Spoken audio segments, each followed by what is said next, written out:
నిన్న తిరుపతిలో జరిగినటువంటి సంఘటన అత్యంత దురదృష్టకరం. దీనిలో చనిపోయినటువంటి కుటుంబాలకి నా ప్రగాఢ సానుభూతిని తెలియజేస్తున్నాను. అలాగే హాస్పిటల్లో అడ్మిట్ అయినటువంటి క్షతగాత్రులందరూ త్వరగా కోలుకోవాలని ఆ దేవుని ప్రార్థిస్తున్నాను. ఇది ప్రాపర్ ప్లానింగ్ లేకుండా, అలాగే అధికారుల మధ్య సమన్వయ లోపం ఈ ఘటనను బట్టి క్లియర్గా తెలుస్తుంది. ఒకరికొకరు సమన్వయం చేసుకోకుండా. సో ఎందుకంటే ఇలాంటి పర్వదినాల్లో కొన్ని లక్షలాదిగా భక్తులు తరలివస్తుంటారు తిరుపతిలో. సో ఈ టికెట్ల కోసం కూడా చాలా పెద్ద ఎత్తున తోపులాటలు జరుగుతూ ఉంటాయి.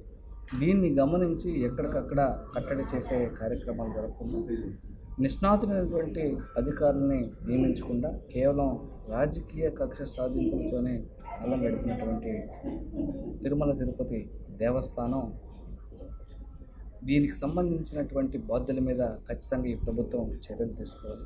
గత 5 సంవత్సరాల్లో ఎలాంటి చిన్న ఇన్సిడెంట్ కూడా జరగకుండా అత్యంత బాధ్యతాయుతంగా జరిపినటువంటి అధికారుల మీద కక్ష సాధింపు చర్యలకే పాల్పడడం చూస్తున్నామే కానీ వాళ్ళని అందరినీ కోఆర్డినేట్ చేసుకొని ఒక్క తాటి మీద నడిపి తిరుమల తిరుపతి దేవస్థానాన్ని ఈ ప్రపంచంలోనే ప్రఖ్యాతిగాంచినటువంటి సంస్థగా ఇప్పటికే పేరుంది.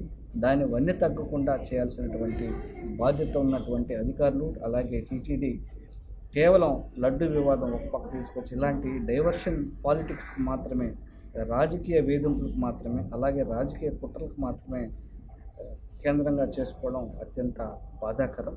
ఇలాంటి ఘటనలు మళ్ళీ పునరావృతం కాకుండా, అలాగే బాధ్యుల మీద కఠినమైనటువంటి చర్యలు తీసుకునే విధంగా చనిపోయినటువంటి కుటుంబాలకు ₹1 కోటి ఆర్థిక సాయం అందించే విధంగా చర్యలు తీసుకోవాలని వైఎస్ఆర్ కాంగ్రెస్ పార్టీ తరఫున మేము డిమాండ్ చేస్తాం.